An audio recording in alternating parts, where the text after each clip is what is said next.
Hát figyelj, engem beütöttek ebbe a ladikba, és tőzöm is, hogy hova megyünk, csak úgy kifelé. Hát meglátjuk. Azt tudom, a Dunára. És miért hoztál speedminton ütőket? Hát figyelj, ha már jövünk, akkor kipróbáljuk egy kicsit ott is milyen. Nem tudni, hát mindenhol ki lehet próbálni, bárhol, bármikor, tudod, ez a jelszó. Indulunk a Dunára, napfény, jó idő. Mit fogunk csinálni? Remélem halat sütni, meg egyet speedmintonozni.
is speedmintonozni voltunk. Nyárig lehozom.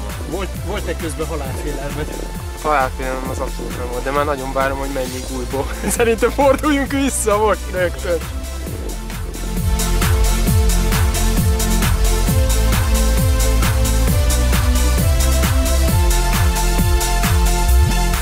Szuper jó volt.